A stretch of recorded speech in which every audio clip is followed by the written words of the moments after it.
Qu'est-ce qu'un ordinateur quantique? Un ordinateur quantique, c'est un type d'ordinateur qui est basé sur des principes de la physique quantique et qui permettra à terme de résoudre des problèmes qu'on a du mal à résoudre avec des ordinateurs classiques. Et il y a plusieurs types de problèmes qui sont dans cette catégorie. Le premier, c'est de simuler la matière quantique elle-même, donc la physique des matériaux, la chimie, pour inventer de nouveaux procédés, de nouvelles réactions chimiques, de nouveaux produits qui permettraient de résoudre des problèmes divers dans le domaine de la biologie, dans le domaine de l'énergie, dans le domaine de la fabrication de différents composants.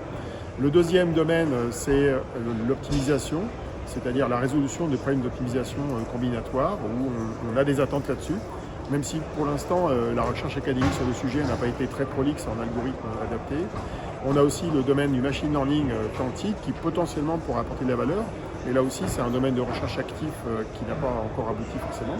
Et puis on a d'autres domaines comme la résolution de certains types d'équations qui sont utiles dans le domaine de l'aérospatial, de la mécanique des fluides, dans le domaine de l'ingénierie en général, où on a quelques attentes de ce côté-là. Donc l'idée, c'est toujours de faire ou plus rapidement que l'ordinateur classique, ou éventuellement de générer des résultats de meilleure qualité, et potentiellement avec moins d'énergie.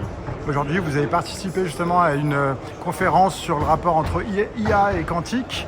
Vous avez expliqué que l'IA aidait le quantique, mais pas l'inverse encore? Oui, tout à fait. L'IA d'aujourd'hui, avec toutes ses formes, reconnaissance d'image, traitement du langage, les LLM, la capacité à générer du code, ce sont des outils qui sont extrêmement utiles pour tous les métiers. Et les métiers des physiciens et des gens qui développent des technologies quantiques n'y échappent pas. Donc on peut utiliser ces outils pour être plus productif dans la vie de tous les jours. Mais l'IA est amenée à être même intégrée dans les produits eux-mêmes. C'est-à-dire que par exemple un ordinateur quantique aujourd'hui, moderne, il utilise d'énormes briques d'IA pour le calibrage, pour la génération du code, pour la correction des erreurs. Enfin toutes les fonctions qui sont dans l'ordinateur et qui sont pilotées par des ordinateurs classiques sont amenées à être à base de machine learning. Vous travaillez aussi sur tout ce qui est Tech for Good, sur l'optimisation. Vous pouvez nous dire un mot dessus?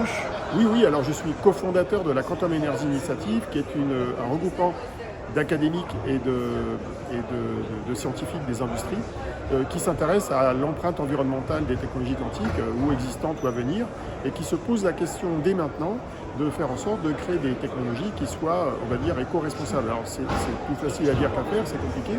Ça passe par la mise en place de méthodes scientifiques qui permettent d'estimer la consommation d'énergie, voir comment elle est répartie, comment l'optimiser, comment la benchmarker et comment faire en sorte qu'on conçoive le plus tôt possible des systèmes qui tiennent compte de l'empreinte environnementale avant de se rendre compte qu'on aurait un problème une fois qu'on a mis au point la technologie et qu'on la déploie, comme c'est un petit peu le cas de l'IA d'aujourd'hui.